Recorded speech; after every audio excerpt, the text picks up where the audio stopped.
हमारे गांव के बिल्कुल किनारे एक पुराना हवेली खड़ा था, शांत, रहस्यमय। कहते हैं कभी ये एक बहुत बड़ा और भव्य घर था। अब बस अपनी पुरानी शान का एक टूटा फूटा ढांचा, डर और अफवाहों से घिरा हुआ। गांव वाले एक अमीर परिवार की कहानी बताते थे, जिस पर एक ताकतवर आत्मा का श्राप था। एक ही भयानक रात में पूरा परिवार मिट गया। बस उनकी आत्माएं रह गईं, हवेली की दीवारों के बीच भटकने के लिए।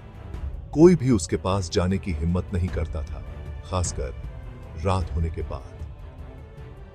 बुजुर्ग कहते थे कि आधी रात को हवेली से चीखें सुनाई देती हैं, दर्द की चीखें, डर की चीखें, जैसे शापित आत्माओं की संगीत हो।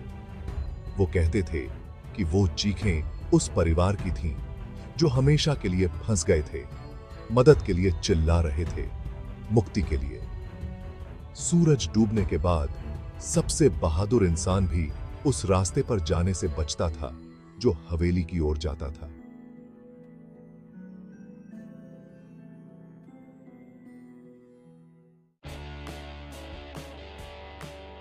हमारे गांव का खुद का नेता रघु ऐसी कहानियों पर हंसता था। वो पटाखा था। हमारा रघु हमेशा अपनी बात साबित करने को तैयार, हमेशा रोमांच के लिए डेस्परेट। उसका एक ग्रुप था, 3 दोस्त, एक दूसरे से भी ज्यादा अपने फियरलेस नेता का पीछा करने को तैयार रहते थे। मोटा छोटू था, ताकतवर पर कमक, फिर शर्मीला डरपोक महेश, जो रघु के कहने के बिना कुछ नहीं करता था, और आखिर में था विजय, ग्रुप का दिमाग, हमेशा सवाल करता, हमेशा सोचता। ये लड़के, ये थे हमारे गांव की जान।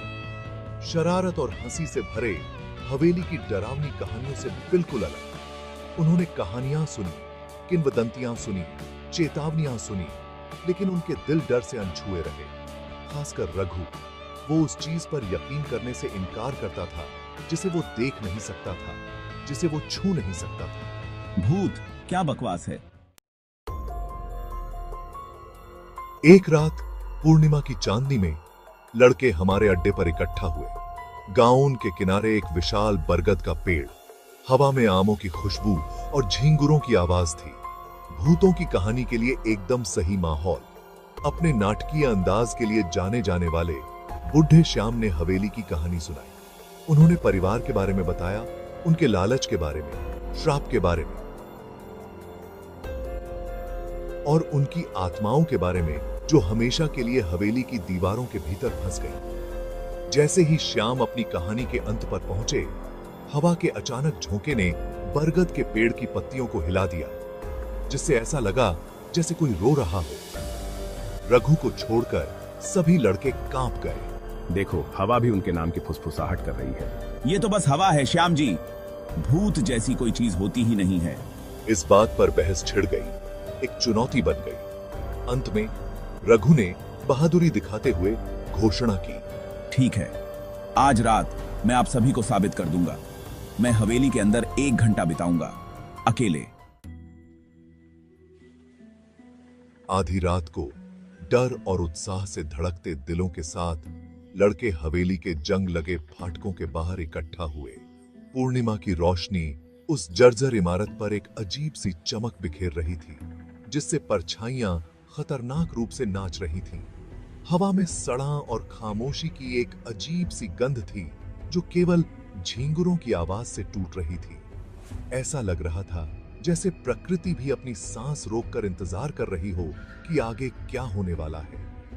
रघु ने हिम्मत दिखाते हुए, किटकिटाते हुए फाटकों को धक्का देकर खोला, और आवाज रात के सन्नाटे में गूंज उठी। उसके तीनों साथी हिचकिचाते हुए पीछे पीछे चले। हर कदम के साथ उनकी हिम्मत कम होती जा रही थी, क्योंकि हर कदम उन्हें उस विशाल इमारत के करीब ले जा रहा था। हवेली उन पर मंडरा रही थी। उसकी अंधेरी खिड़कियां उनकी हरकत पर नजर रखे हुए थीं, जैसे कोई शिकारी शिकार पर नजर रखता है। चलो, हमें डरने की क्या जरूरत है। क्या तुम इस बारे में पक्के हो रघु? मुझे तो ये जगह बहुत डरावनी लग रही है। पास रहो सब लोग, हम ठीक रहेंगे। और इस तरह अंधेरे के बीच उनका सफर शुरू हुआ। हवेली के अंदर का हिस्सा अंधेरे में डूबा हुआ था।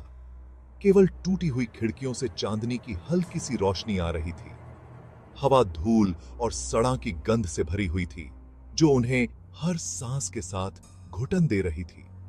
जैसे जैसे वे हवेली के अंदर जाते गए, फर्श की लकड़ी उनके वजन से कराह उठी।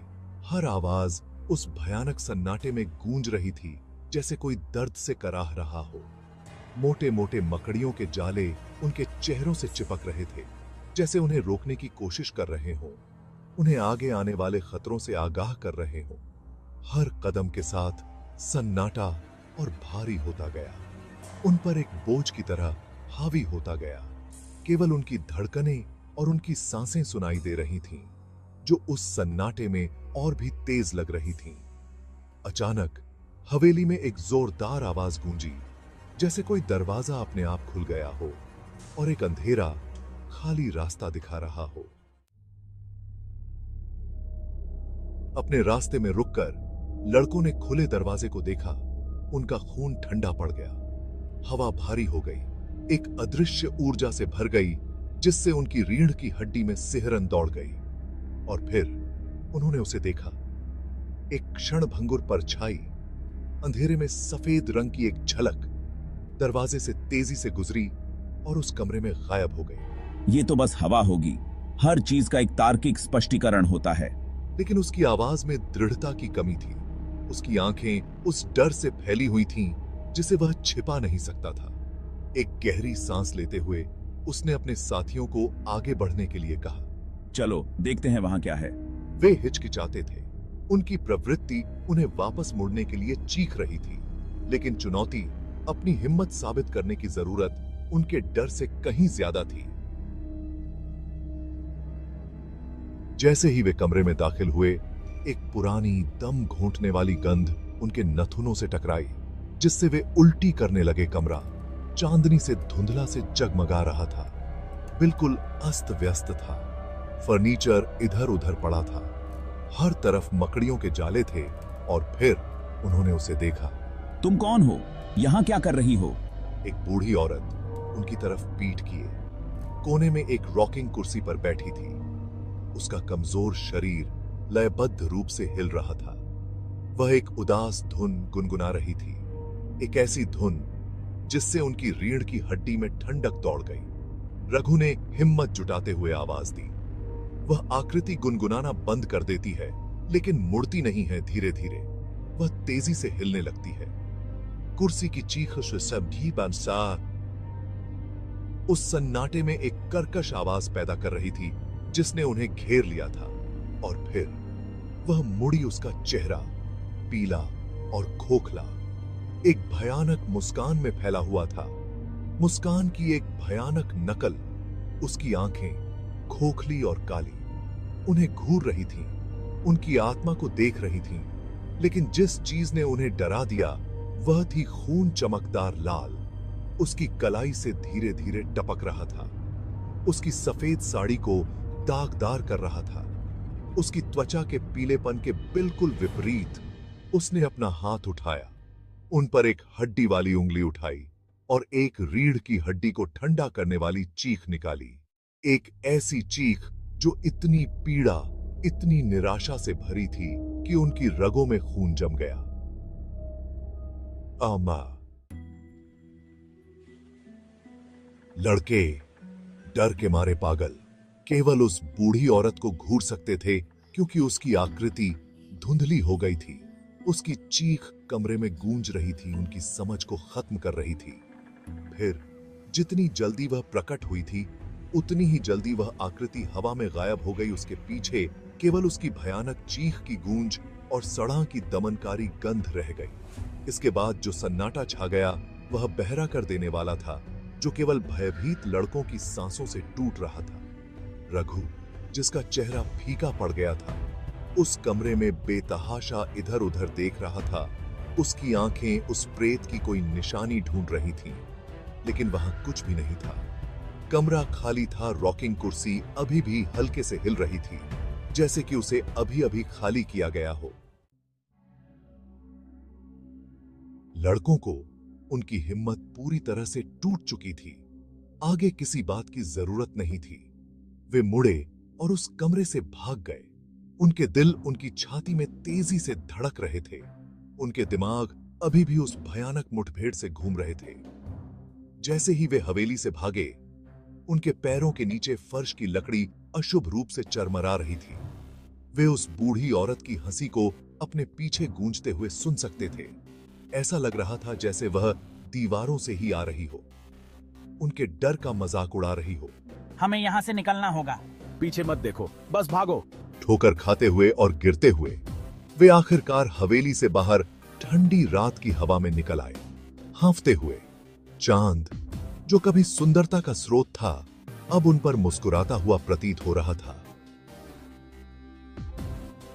लंबी खतरनाक परछाइयां डाल रहा था, जो उनके पैरों के चारों ओर नाच रही थीं। वे तब तक दौड़ते रहे जब तक वे अपने गांव की सुरक्षा तक नहीं पहुंच गए। परिचित जगहें और आवाजें उन्हें वास्तविकता में वापस ले आईं। अगली सुबह गांव वालों ने लड़कों को बरगद के पेड़ के नीचे एक साथ दुबके हुए पाया। उनके चेहरे पीले पड़ गए थे, उनकी आंखें डर से फैली हुई थीं।